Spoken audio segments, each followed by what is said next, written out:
If listening to Unforgotten has inspired you to create your own podcast, you're in luck. With Spotify for Podcasters, you can make your own podcast and share it with the world. And the Spotify platform makes it super easy to get started. With Spotify for Podcasters, you can record and edit podcasts right from your phone or computer. So no matter where you are when an idea hits, you're ready to start recording. Spotify for Podcasters makes it easy to distribute your podcast to Spotify and everywhere else podcasts are heard. Plus, you can do video podcasts and engage with fans through Q&A and polls. You can even earn money in a variety of ways, including ads and podcast subscriptions. And best of all, it's free. Download the Spotify for Podcasters app or go to www.spotify.com/podcasters and sign up for your free account to start recording and sharing your podcast with the world. This week on Unforgotten, we're going to take you to the unincorporated town of Harvest, Alabama in July of 2008. As you've probably figured out, there were some complex relationship semantics happening in Jennifer's life. She and Kevin had their struggles with addiction. Jason states that they both went to bed that night, but in the morning, Jennifer was gone without any note. Kevin was over there and they got in a little, debacle. They got in a little fight. So he just took off walking. He was like, all right, I'm leaving. Jennifer left with none of her belongings, including her purse, her driver's license, or her medication. They actually had new evidence and that they were starting a search on. So we had a barn in our backyard. They had dogs out there a few times, and they hit at the barn. They're a coward. I just want them to know that they took that away from us.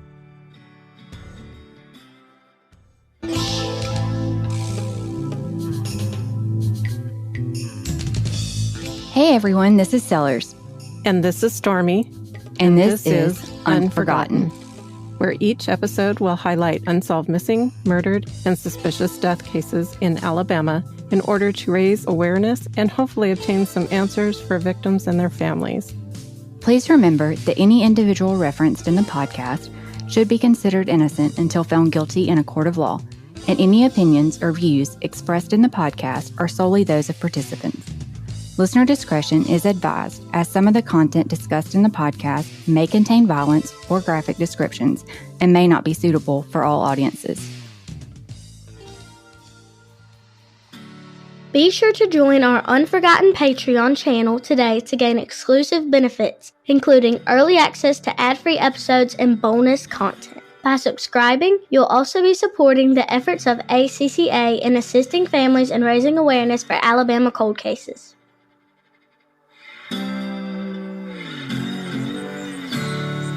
And now for episode 27, Jennifer Powers. Hey guys, and welcome back. How's your week been, Stormy? Oh, it's busy as usual. How about you? Same. Work has been crazy busy. Yeah, you've been in another trial 2 weeks in a row, right? Yes, I'm ready for a little bit of a break, honestly. Because I felt, God, my shoulder just popped. I don't even know if you could hear that, but my shoulder just popped when I was stretching. I did hear that. It's old age. And it's from being at this desk for so long, so many days in a row. I'm like, I can understand that. I'm ready to just, get done for a little while. Have a little bit of a break.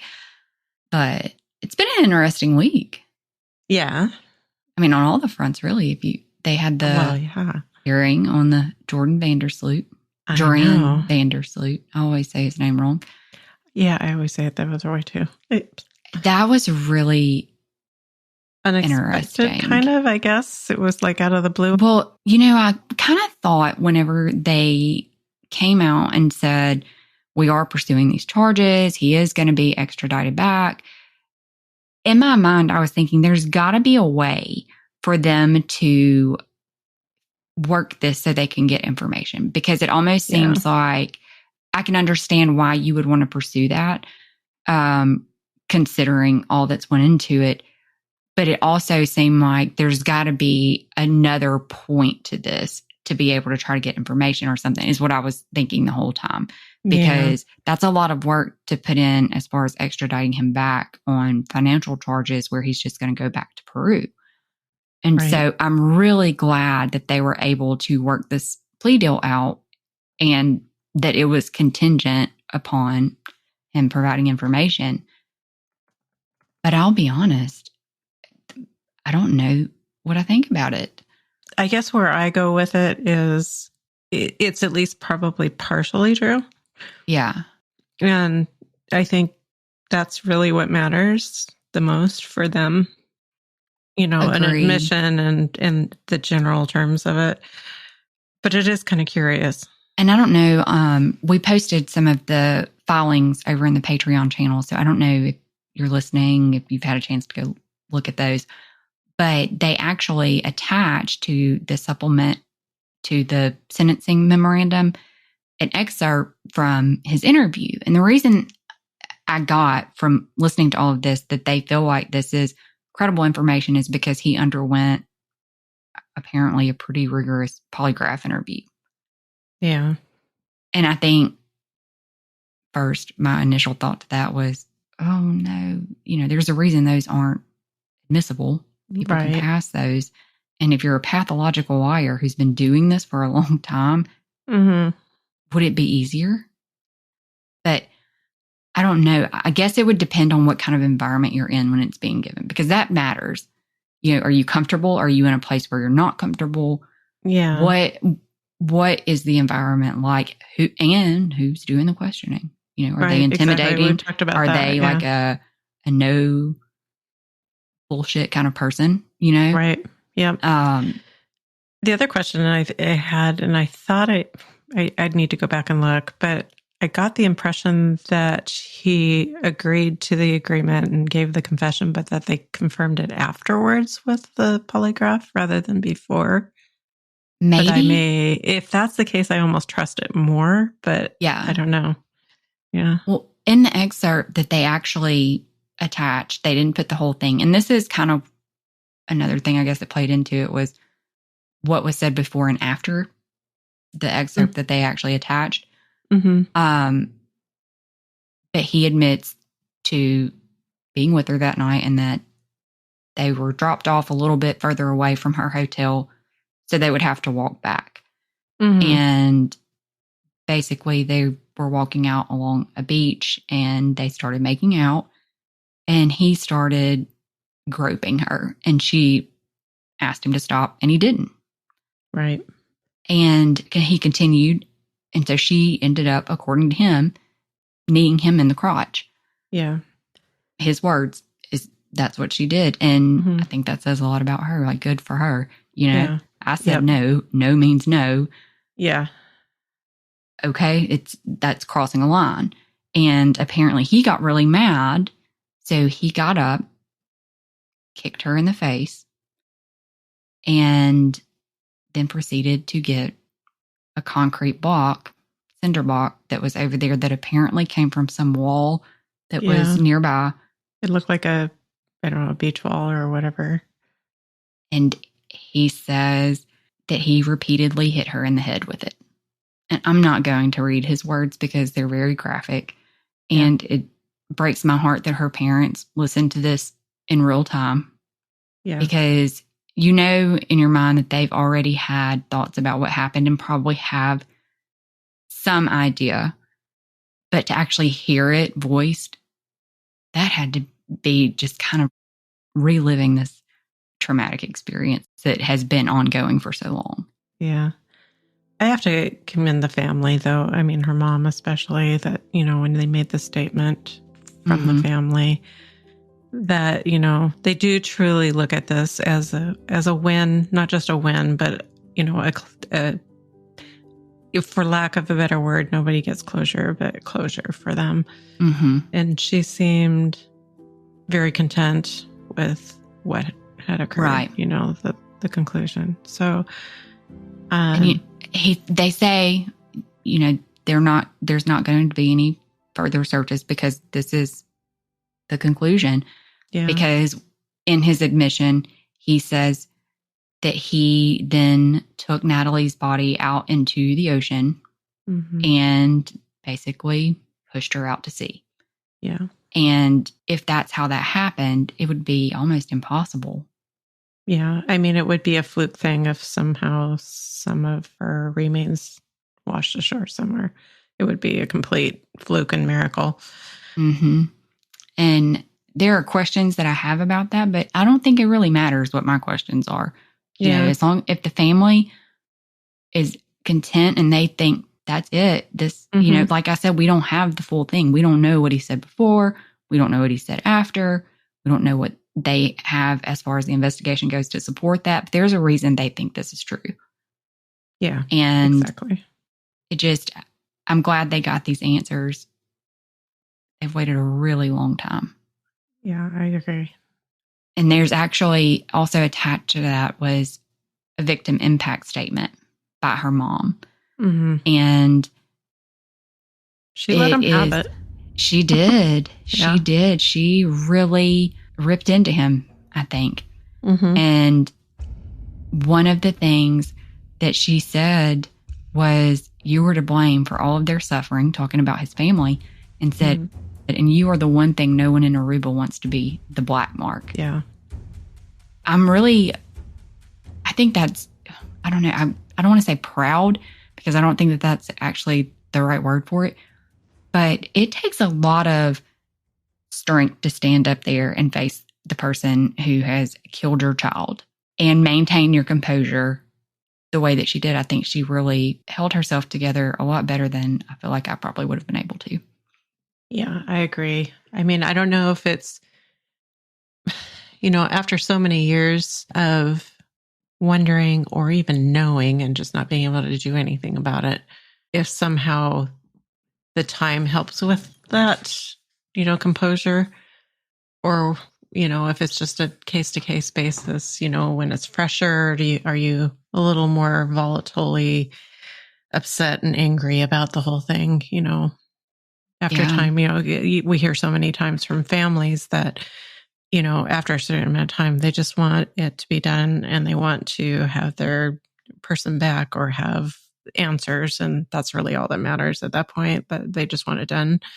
So, you know, I kind of wonder if that isn't where some of the, not calm, but you understand what I mean. Yeah. Yeah. Her dad also submitted a victim impact statement to the judge as well. Oh, I didn't see his. It was really, again, heartbreaking, because he talks about the things that he won't get to do with his daughter, like walking her down the aisle.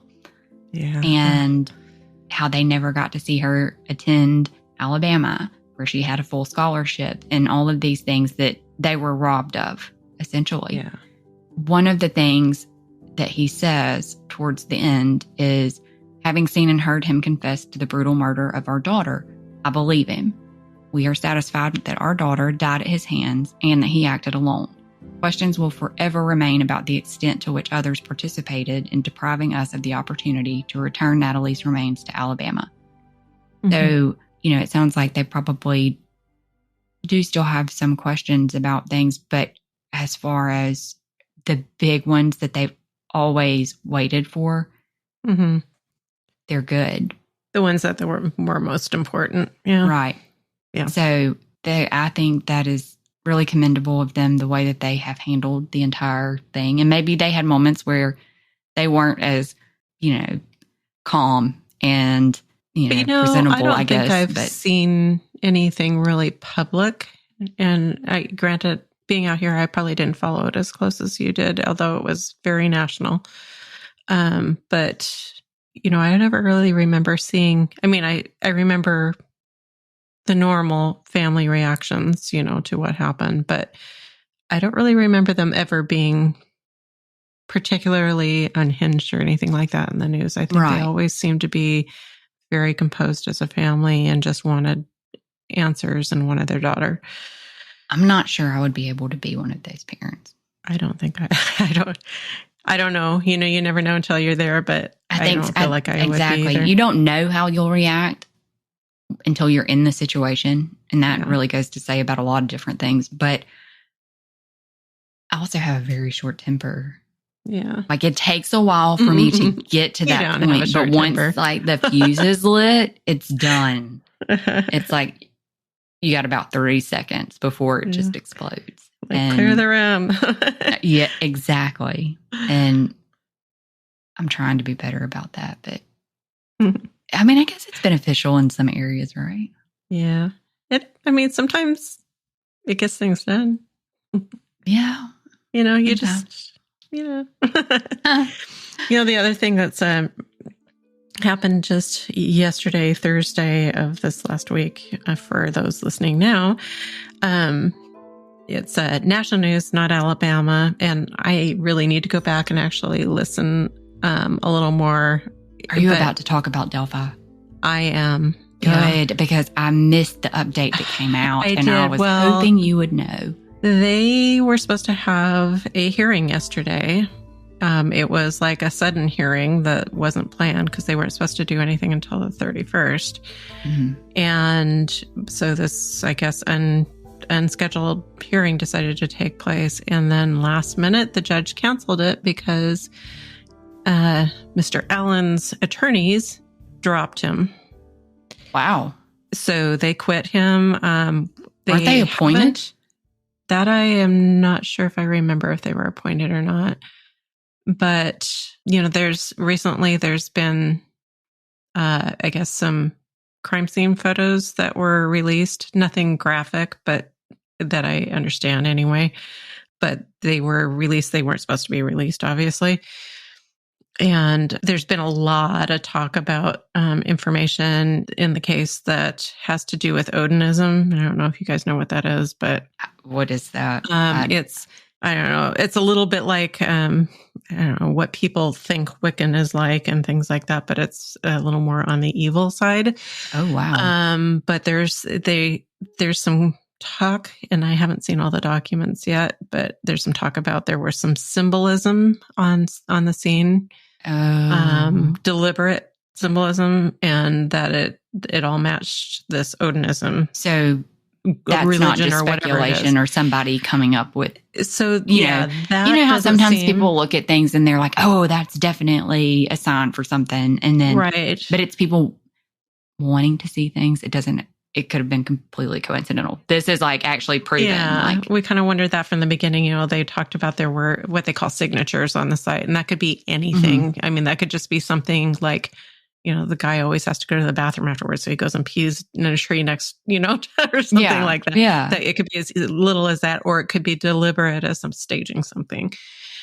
So it's all over the board as far as what signatures are. But they've been talking about that there were specific signatures for whoever did this. And then this recently came out about some symbolism. Now, again, I don't know how much of that is official because I haven't seen any of the documents yet. But It sounds like it could be at least somewhat credible that that's something.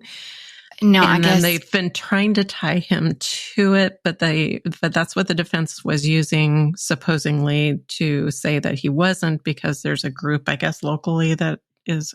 That was what I was about to ask was, are they using this as a defense of it couldn't have been him? He wasn't involved in this. Here's these signatures to prove that. Yeah. So now all of a sudden they're dropping him. So I don't know if they're quitting before they get in trouble because they're the ones that have leaked this information. There was something towards that. I did see that, some speculation. So I haven't had a chance to see. I just saw a bunch of Twitter X updates. And I just feel so bad. I mean, as if their families haven't been through enough with all of this. I know.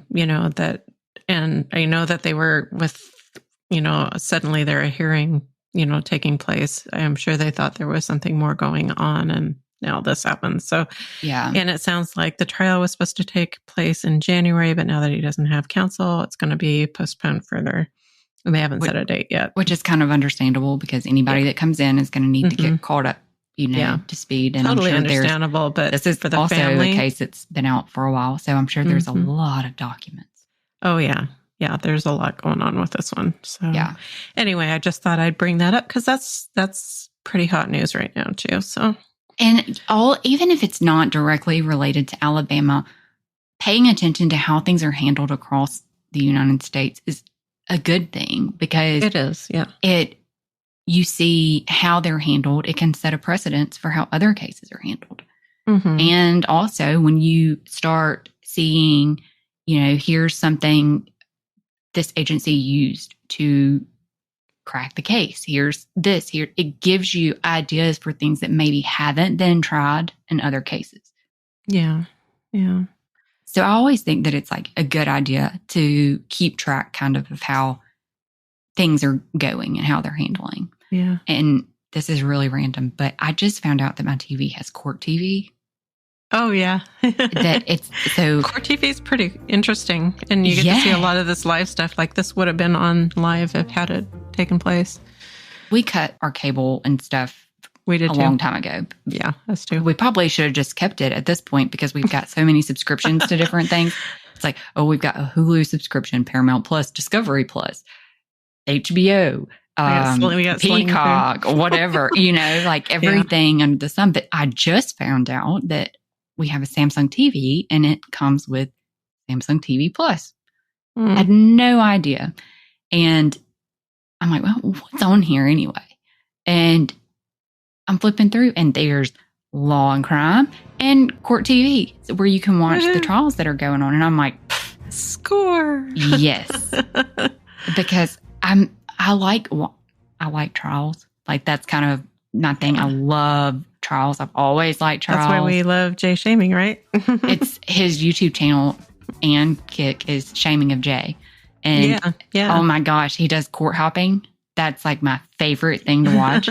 Because I haven't got to watch any of it yet. I've just been too busy, but I really the court hopping is just random hearings. It's not actually necessarily a trial or anything that's going on, although they do follow trials too. But it's just like on a random day, they'll log into different jurisdictions that stream their hearings, and you never know what's going to happen on these things. And like sometimes it is hilarious because they're doing some of these hearings are over Zoom. So you've got all of these people who are waiting in and they're logged in through their Zoom stuff and they're just sitting there, but they're like going about their daily life. I'm pretty sure one lady was sleeping. Oh my And heavens. So it is insane. And you read about things that happen in court sometimes and you think like, oh, that's probably made up. And then you watch this stuff and it's like, no, it probably wasn't. Yep. It's pretty funny. Now that we've gotten some updates out of the way, this week we're back on our virtual road trip and we're sharing a case from Madison County today, which is located in north central Alabama, right along the Tennessee border. And we had initially planned on doing 2 cases. We had said, this week we were going to be covering Jennifer Powers and Dina Hubbard, but we actually have decided to split their cases up because just a couple of hours before we sat down to record, one of our followers, Bonnie, actually made a stop over at the Department of Archives and found a lot of information that we did not have on Dina Hubbard. And we weren't able to find very much information on her. So we're going to postpone her until we've had a chance to actually look at the information that she sent. But I just wanted to say thank you to Bonnie for making that stop and absolutely, she's digging through these. Yes, because she's also still sending us stuff that she's finding on other cases, and it is fantastic. I didn't even know that all of this information was up there. I was surprised when she started sending it because really we were kind of looking for just a couple specific things to help, and my heavens, we got a lot of stuff. A little gold mine. Yeah. Yes. And I think the reason it just like popped into my head just now was because we had recently done an episode where we were talking about how important our followers and our listeners are to us. And this is one of those examples of exactly why it's important and how the public can help, because this is information. This case was from the late 80s that has been sitting in a box that probably has been forgotten about. And so we wouldn't be able to do this without people like Bonnie who say, hey, look what I found and send it over. So we really, really appreciate all of our followers and listeners. And thank you, Bonnie, for making that trip. Right, exactly. She's just can't thank you enough. So Madison County is recognized as the birthplace of Alabama, which I didn't know. I don't know why I wouldn't have guessed that. For some reason, I would have thought somewhere along the coastline would have been. But here comes my ignorance again. I wouldn't have guessed that either. That's actually not what I thought. Yeah. And for those who aren't in the know, like me, and apparently like Sellers. I thought our first capital was St. Stephen's. So that's not Madison County. So this is news to me. Kind of, yeah. So Alabama actually had 4 capitals prior to landing on Montgomery as the final capital. The territory of Alabama started in St. Stephen's as the original unofficial capital, which is nowhere near Madison County, of course. No, it's not. But rather, it's, of course, St. Stephen's is just a little bit north of Mobile, correct? Yes. Yeah. It is. It's actually in like the next county up from Mobile. Yeah. But the legislature recognized Huntsville and Madison County as a temporary state seat until establishing the 3 remaining permanent capitals. And that is, and I'm going to probably slaughter this name, but Cahaba? I think that's right. Cahaba. Okay. Cahaba. Tuscaloosa and then Montgomery, of course. I'm also probably not the right person to tell you how to pronounce some of these places because I still come across cities that I'm like, how do you say that? Yeah. Like Tallahassee. Yeah. I said that wrong forever. Yeah, I did too. And I kept wanting to say Tallahassee, and I knew that wasn't right either. But and I know there's another place right in that same area. It starts with a K, and I am not even going to attempt to say it because I know I will butcher it. And we'll just let you guys play with that one. Yeah. So I don't know if having multiple capitals was a thing that happened in most of the states early on, or if it's just a Bama thing. We're indecisive, so I don't know. I did look to see if Washington was that way, and it wasn't. So I'll score 1 for Washington. Told you, we're indecisive. I mean, we were talking about counties in one of the episodes, basically splitting up and cities saying like, "Oh, we're tired of you, so we're going to go join this county or something." Obviously, there were some territorial issues. Yeah.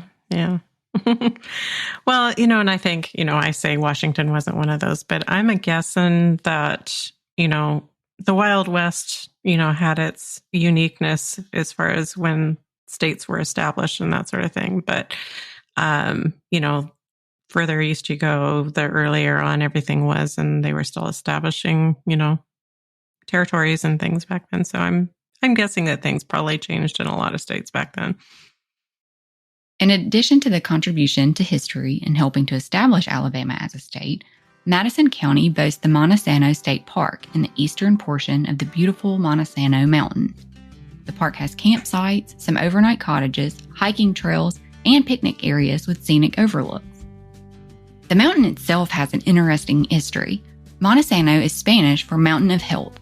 It became home to the Hotel Montesano, which is a 3-story Queen Anne-style health resort that opened in 1877 and would charge a hefty $11 per week to stay in its earlier years. I wish I could stay somewhere for $11 per week. Like, I thought that was know back then that's huge. I giggle now, every time I hear that kind of stuff. I know. It's just crazy how inflation has changed and all of that. And now you can't go anywhere for $11 a day. I know. Outside of home. Even home, though, really. $11 an hour, hardly. I know. Like, you can't even stay home for $11 per day. I mean, you start calculating up your power and all of that stuff. Like, I know. Yeah. However, in 1888, a railway line was built to go up to the hotel, but not specifically for tourism. In the era of diphtheria, cholera, and yellow fever, patients were sent up the mountain to recover at the retreat, which offered bowling, horseback riding, croquet, which I love, and lawn tennis as part of the entertainment there. Now, can you imagine? It almost makes you want to get sick. Right. I was like, when I was reading that, I was like, you mean that's where they say? So I'm wondering if it wasn't like a certain part of society that was sent up there and others were sent other places, but they didn't say that. So it sounds kind of fancy. Mm-hmm. I'll be honest, I didn't even know there was bowling in 1888. Yeah. The only thing I can think of is maybe they commandeered the hotel to like quarantine people and it just happened to already have that stuff. So I would not be quarantined in a place that offered bowling, horseback riding, because I do love horses. Yeah, the whole thing just sounds like, oh, can we go there right now? Yes. Now I'm like, maybe I'll just take a side tour this weekend. There you go. Huntsville, the area we're focusing on today, is home to the U.S. Space and Rocket Center and NASA's Marshall Space Flight Center. Tourists can tour the Marshall Center and see more than 1,500 pieces on display at that center. And of course, it is also known and loved for the U.S. Space Camp as well. Funny story, my cousin, and if she hears this, she is going to be so mad. But I'm not saying her name, so she'll be fine. She's in high school, so if that helps anything. But when she was younger, they actually were going to take a field trip to the space camp, the Space Center. Mm-hmm. And she thought that meant they were going into space. And she was so nervous about this field trip into space. Might feel that way. So I hope that, like they have brochures or something that told you what you really did. It was just her response to it when she was like, oh my gosh, we're going into space, and it was just really funny. That's awesome. Well, and as another side note, for those who listen to Unforgotten's 3-part series on Specialist Chad Langford, you may remember it took place in Redstone Arsenal, which is also in Huntsville. That's right. So, we talked a little bit more about Huntsville and the area then, but if you haven't listened to the episode yet, we highly recommend you go back and listen to the episode 18 series. And we had our friend Michael Fleming with us from Echo 7 Foxtrot and Secrets True Crime podcast. He was here to help us talk about that case. So it was very interesting and definitely would recommend you listen if you haven't already. So with that little bit of background, we're going to take you to the unincorporated town of Harvest, Alabama in July of 2008. Located in the northwestern part of Madison County, a suburb of Huntsville, Harvest has maintained a small town charm even as it has grown through the many years. Since 1990, it's almost tripled in size. However, as much as Harvest loves its quaint charm, it is also home to a woman who went missing in July of 2008, Jennifer Fay Powers. We were able to talk to Jennifer's daughter, Katelyn Poteete, to help us learn about who Jennifer was and navigate through the details of her disappearance. We'll share some of her interview clips throughout the episode today. Jennifer's case is one of those that has everyone scratching their heads as to why the case hasn't been solved and why she hasn't been found. So as we talk about her case today, we think you'll understand why. And we also would like anyone in the area to just think back and try to remember anything they may have heard or seen and get that information in. Absolutely. And this case does seem to be solvable. We always talk about trying to maintain objectivity until there's enough proof to make a conclusion. And sometimes, cases are just lacking in that one piece that will put the whole puzzle together so authorities can move forward. Mm-hmm. And so we'd just love to hear what you think once you've heard what we know so far. So Jennifer Powers was born on February 2nd in 1979 to Shirley and Sam Locke in Harvest, Alabama. She lived there all her life. In her teen years, she met Kevin Bunn, and sometimes as things happen with young love, at only age 16, Jennifer became pregnant and gave birth to a beautiful baby girl, Brittany Faye Vaughn, on May 1st of 1995. 3 years later, on June 8th, 1998, Katelyn Marie Vaughn was born, and Kevin and Jennifer married that year following her birth. The Vaughn's marriage was short-lived, and they ended up divorcing in 2000. That same year, Jennifer married Katelyn's father, Jason Powers. On March 2nd, 2001, the Powers brought home a handsome baby boy and kid brother to the girls, Jason Dylan Powers. As you've probably figured out, there were some complex relationship semantics happening in Jennifer's life. Katelyn mentioned to us that she was born Yvonne on her birth certificate, but later found out that Jason was actually her father. And interesting, a little bit of, we didn't go into a lot of detail later on, but they actually didn't do a DNA test until many, many years later. I think she was in high school. And I'm not sure what spawned that DNA test exactly, but yeah. Unfortunately, Jennifer was known to use drugs for several years as well. From what we've understood from Katelyn, day to day, she functioned very well as a parent, enough to keep them safe, cared for, and happy. But both she and Kevin had their struggles with addictions. And It happens sometimes. Yeah. It doesn't change that the parents love their children, but addiction's a hard thing. It is. It's a pretty big struggle for a lot of people, and some are very high some addicts are very high functioning. So let us take a step back and hear what Katelyn has to say as she tells us a little bit about who her mom was. So my mother, she did not work. She stayed at home with us. And it was my mother and her 3 kids. I mean, wherever she went, her 3 kids went. That was just who she was. She put her kids first. That was her top priority. It was her kids. We all 3 played sports, and somehow she got all 3 of us to all of our practices and our games. And she was just that mom. She was fun. She was very funny. She was always doing jokes and all that kind of stuff. But at the end of the day, she did have her problems, but we were always with her. We were like Velcro. I mean, you couldn't take us away from her. Law enforcement agree with Jennifer's family. Investigator Ken Andrews stated in the News Courier in 2018, "We know for a fact that she was a good mother, no matter the circumstances." Even though Jennifer divorced Kevin and married Jason, it seems that there was a connection between Kevin and Jennifer that they really couldn't sever. I'm sure that's partially due to co-parenting with Brittany, but it seemed that they couldn't part ways on a personal level either. And there was a bit more to it than that even. Kevin, he was always over there. I truly believe that Kevin and my mother, they were soulmates, but she married my father. Because he was always over there.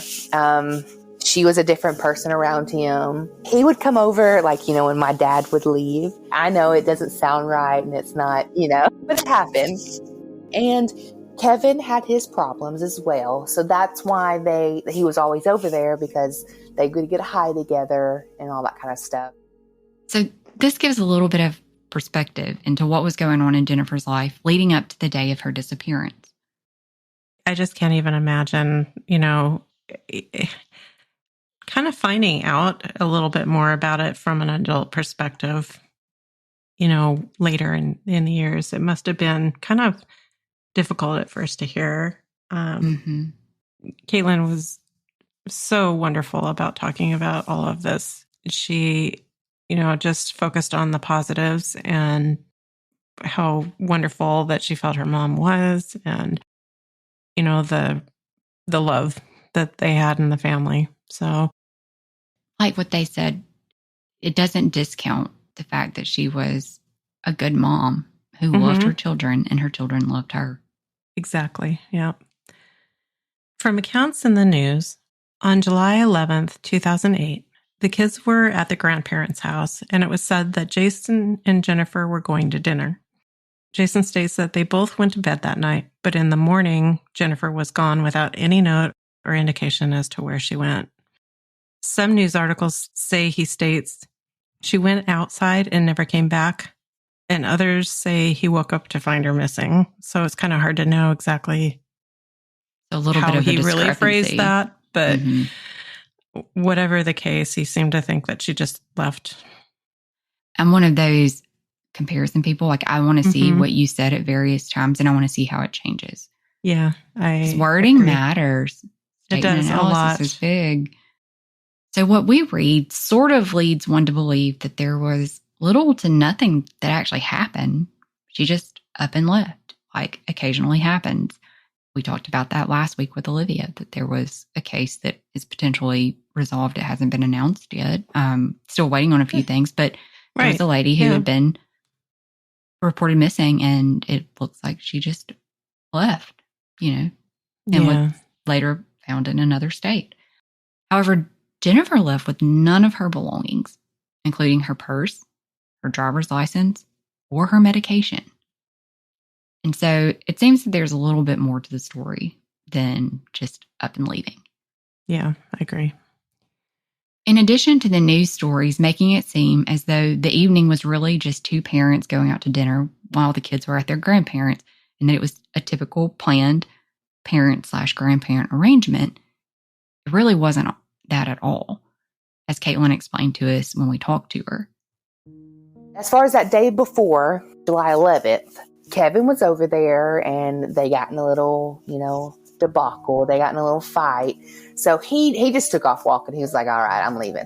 So, of course, I was always the one to call my grandparents. I was always the one to be like, Meemaw, can you come get me? They're fighting. Come get me.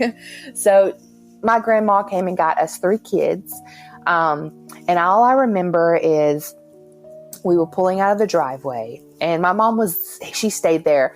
Before we could back out, I was like, Meemaw, why are we leaving Mama? Can we take Mama with us?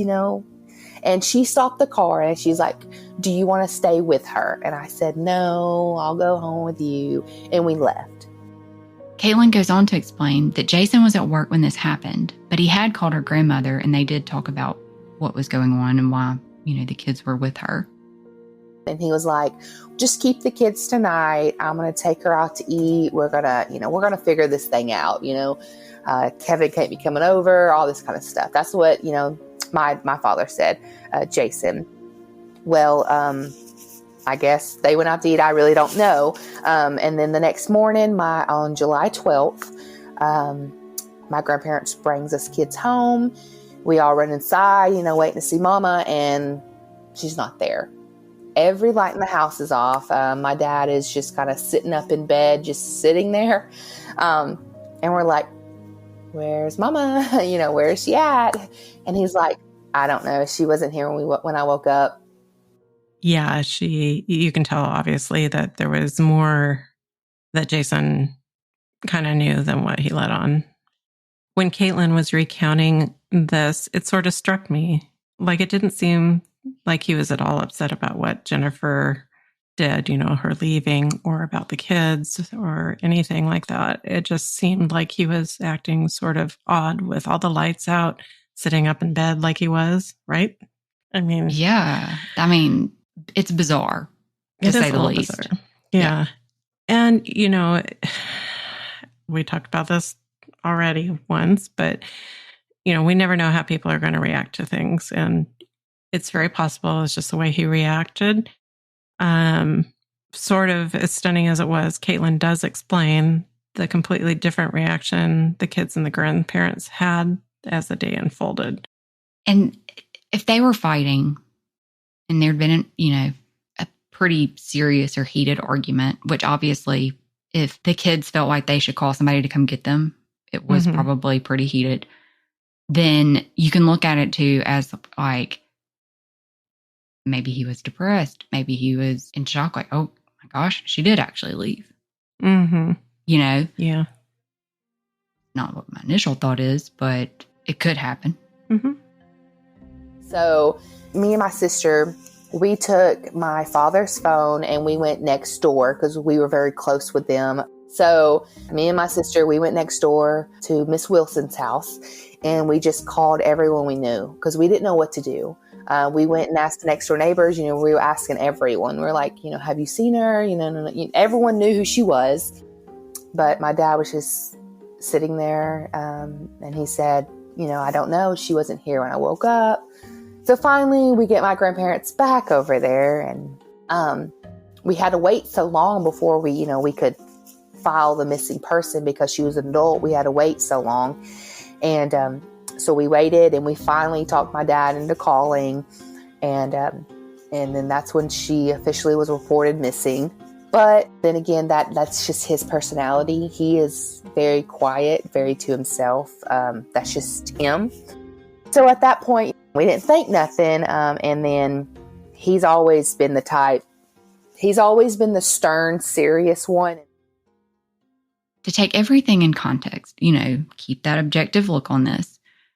Jason had also recently lost his mother, father, and grandfather within about 3 months. So this could have put him in a bit of shock, like we talked about. This is a lot emotionally on somebody.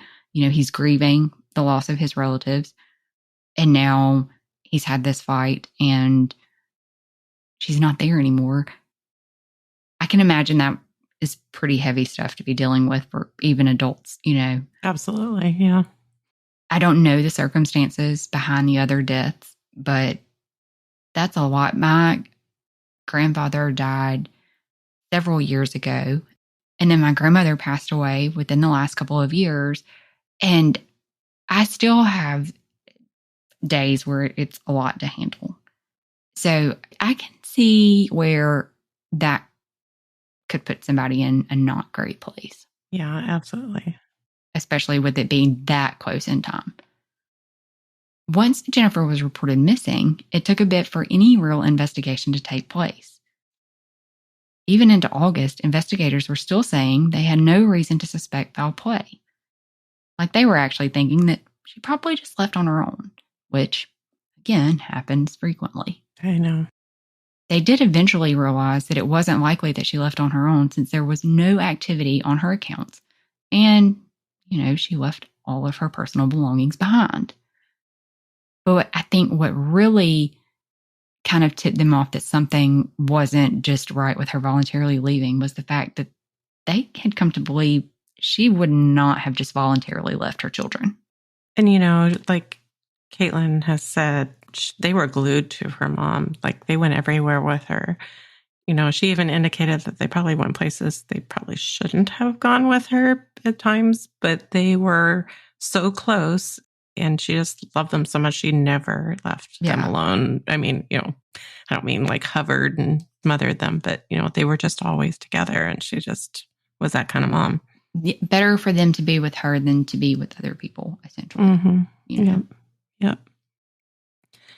The governor did put up a $5,000 reward for information leading to an arrest and conviction of any person or persons responsible for a disappearance. And in 2015, the sheriff's office announced they were putting up another $5,000, bringing the total to $10,000. That's great. Yeah, that is great. And so by the 9th year in 2017, the Madison County Sheriff's Office would put out a release that they actually had new evidence and that they were starting a search on the 100 block of Granto Road with the assistance of the FBI and other agencies. And that is, I don't know if we already said, but I think we did. The Granto Road is where their home was. And I believe several members of their family, I think, lived in that area at one time or another. And it sounded like, from what Katelyn told us, that they searched their property and I think a couple of the neighbors' properties too. But by this time, they are now operating under the belief that Jennifer was murdered. But it just goes to show that sometimes it doesn't matter how much time passes. As long as you get the information in, it can still help. It does. And I think, unfortunately, sometimes with the slow start on an investigation like this one, valuable time things might have been, yeah. Things could have been lost in just the time passing, but it sounds like they kind of got on the ball after a while. So it sounds like, they were really keeping up with whatever information came in. Indeed, in late 2016 or early 2017, Jason actually had Jennifer declared legally deceased. There isn't a lot of information out there as to the reasoning why. I did get the copy of the declaration, and it really just is that. It just says, that it was a delayed recording, I guess, of what they call that. Well, you have to wait for so many years. before you can do that. Yeah. The one thing I did notice, there were 2 dates on it. And the reason I say late 2016 or early 2017, the document was dated, like signed or whatever, from 2017. But there was a date noted on it.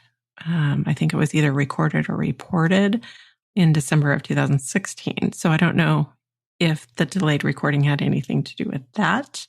And she was actually declared in 2016 towards the end.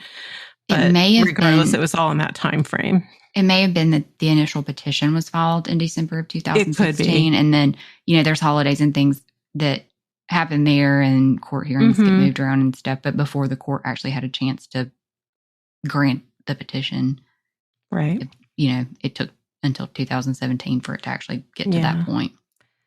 And, like I said, it doesn't say the reason for the declaration. It could have been settling of the estate. It could have been closure for Jason. It could have been... Did she have life insurance? Yeah, I haven't seen anything, and Katelyn didn't mention it. So...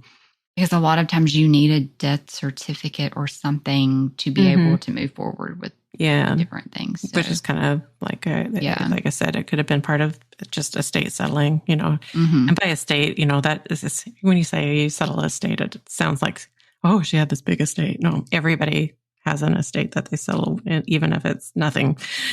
So it's just the manner in which and the timing of which they do it. So. They're supposed to anyway. Yeah, well, one way or the other, somebody does.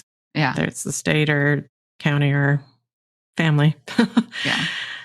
And so there would be a few searches around that area that we were talking about that happened between 2017 and 2019.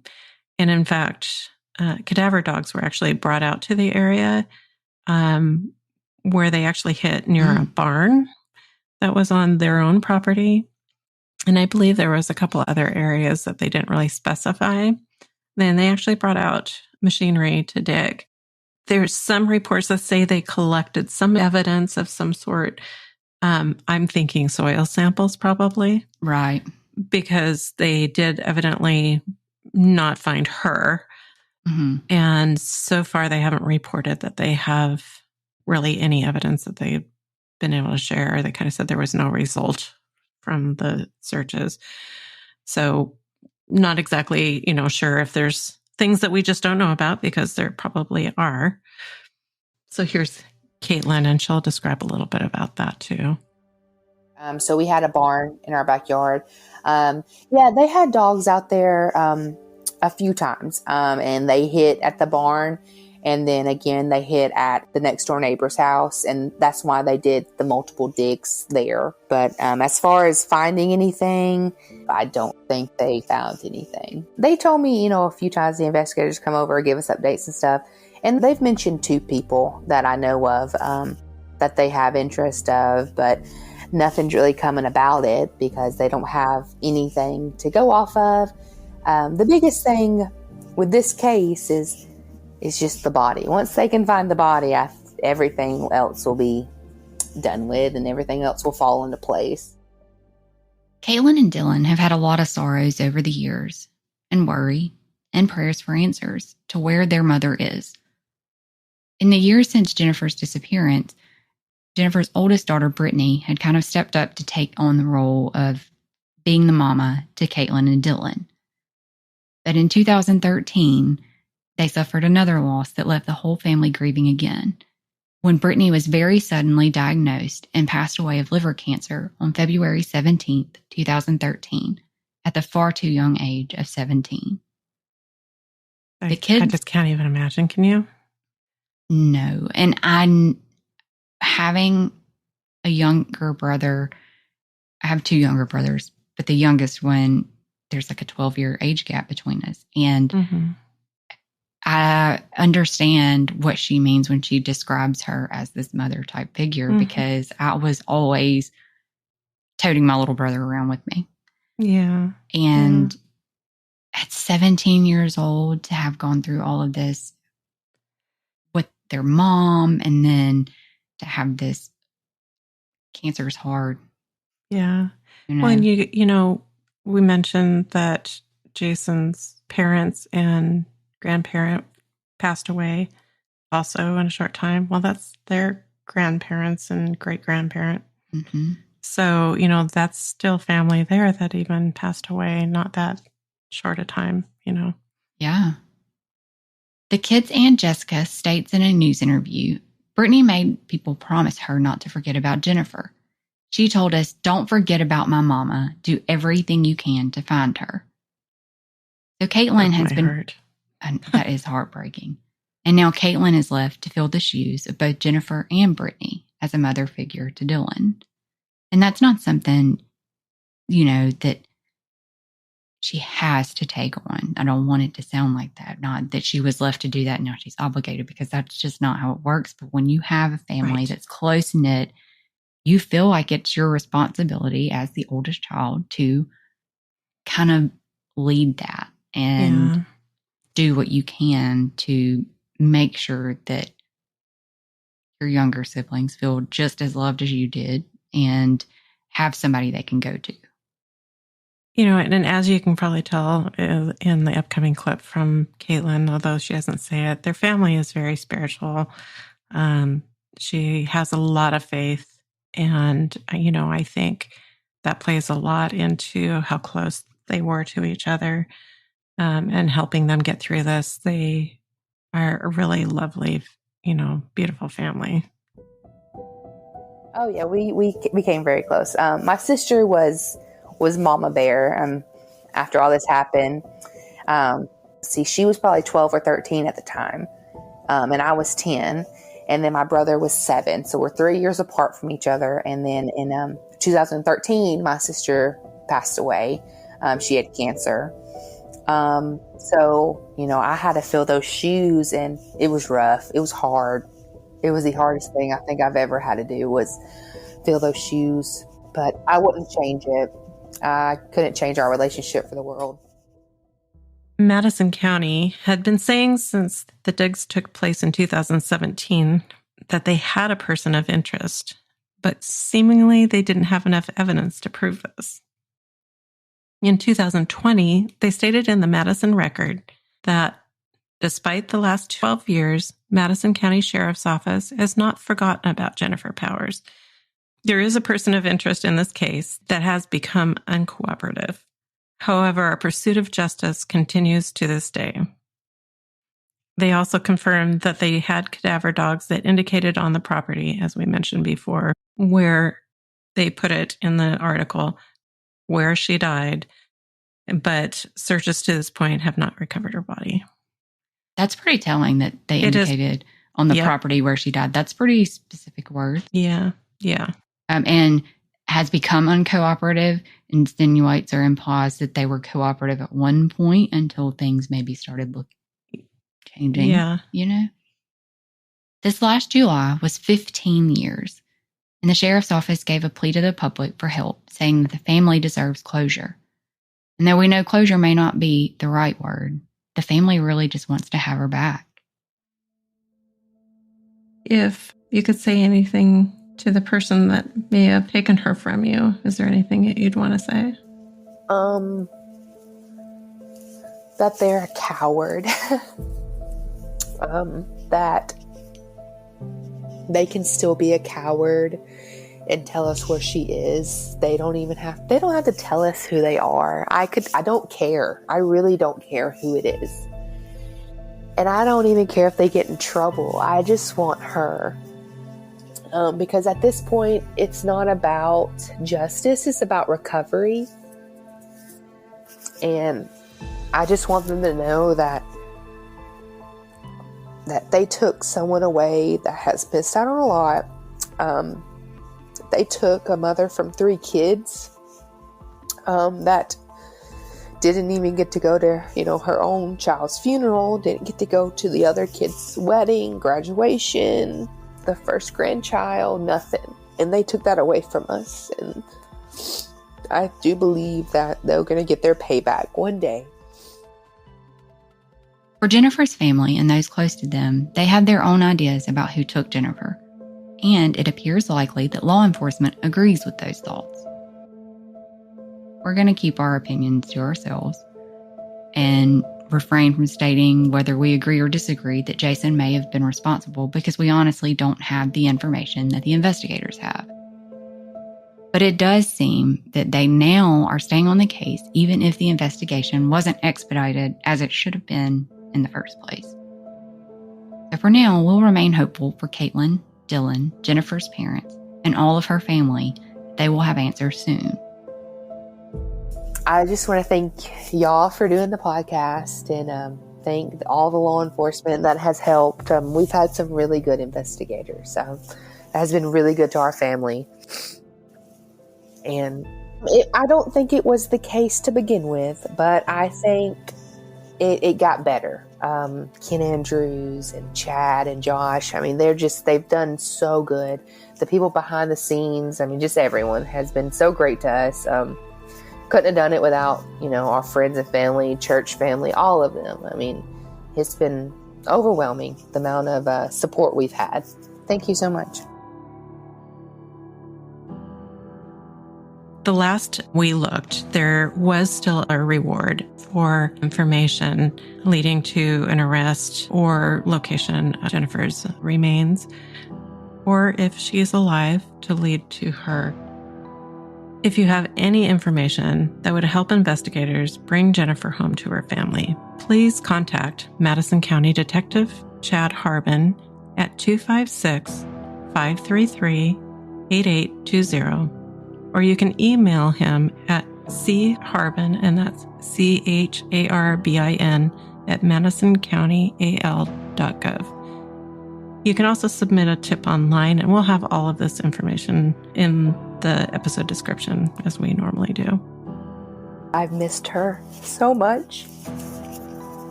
And she's missed out on a lot. But she's welcome back anytime, Since Alabama Cold Case Advocacy's creation, we have dedicated innumerable hours to researching and networking in an effort to provide the largest platform we can to the cases we share. We shoulder all associated expenses with Alabama Cold Case Advocacy out of our own pocket, including the subscription fees for researching and production of the Unforgotten podcast, to provide a cost-free avenue for the victims' families of those cases. We hope you will join in our efforts to raise awareness of Alabama's missing and murdered, and support these families who have been forced to carry the immeasurable loss of their loved ones and the fight for answers. If you appreciate our mission and you are inspired to make a donation, your extra support will enable the ACCA to continue our research, share the cold cases, and help those families know that they are also unforgotten. Unforgotten is an Alabama cold case advocacy podcast recorded in conjunction with Riverside FM, hosted and distributed by Spotify for podcasters, available on your favorite podcast platform. Intro music for the show was created by Principles of Uncertainty, who also mixed and mastered this episode. Content and production is by Sellers Stormy. Artwork by Sellers. Credits for music, sound clips, special mentions, and any source referenced in our podcast can be found in each episode's description. We hope you will join us on all the major social media sites and continue to raise awareness of our Alabama cold cases. Until next time, thank you for listening, and remember, justice may be delayed, but the victims and their families remain unforgotten.